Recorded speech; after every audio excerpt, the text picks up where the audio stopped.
सुबह का समय है। राधिका मंदिर में दीपक जला रही है। वह प्रार्थना करती है कि परिवार में शांति बनी रहे। दिव्यम पीछे से आता है और कहता है कि उसकी प्रार्थनाएं सबको शक्ति देंगी। राजीव और सुजाता रसोई में बहस कर रहे हैं। सुजाता राधिका की नई रेसिपी का मजाक उड़ाती है। माँ बीच बचाव करती है और कहती है कि परिवार का मान सम्मान आपसी प्यार से बनता है। राधिका रसोई में आती है और अपने हाथ से सबके लिए नाश्ता बनाती है।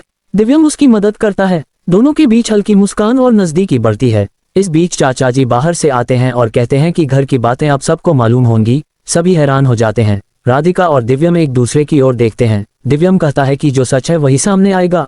शाम को बगीचे में राधिका अकेले बैठी होती है। दिव्यम उसके पास बैठता है और कहता है कि उसका आत्मविश्वास ही उसकी सबसे बड़ी ताकत है। राधिका उसकी बात सुनकर खुश होती है और आसमान की ओर देखकर मुस्कुराती है और दोनों के बीच एक मीठी सी बातचीत होती है। उधर रसोई में राजीव और सुजाता बहस कर रहे हैं। सुजाता राधिका की नई रेसिपी का मजाक उड़ाती है और कहती है कि इस तरह की रेसिपी से घर का मान सम्मान नहीं बढ़ सकता। माँ बीच बचाव करती है और कहती है कि घर का असली मान आपसी सम्मान और प्यार से बनता है। सुजाता नाराज होकर बाहर चली जाती है। राधिका रसोई में आती है और अपने हाथों से सबके लिए नाश्ता तैयार करना शुरू करती है। दिव्यम उसकी मदद करता है और हल्की फुल्की बातें करता है जिससे राधिका का मूड अच्छा हो जाता है। दोनों की मुस्कान में एक गहरा अपनापन दिखता है। नाश्ते की मेज पर सब इकट्ठा होते हैं और माहौल शांत होता है। तभी अचानक चाचा जी बाहर से आते हैं और कहते हैं कि घर की बातें अब सबको मालूम होंगी। सभी हैरान हो जाते हैं और सुजाता के चेहरे पर एक अजीब सी मुस्कान होती है। राजीव गंभीर होकर पूछता है कि चाचा जी किसकी बात कर रहे हैं, लेकिन चाचा जी बिना कुछ कहे अपने कमरे में चले जाते हैं। आपको वीडियो अच्छा लगा तो चैनल पे सब्सक्राइब करें।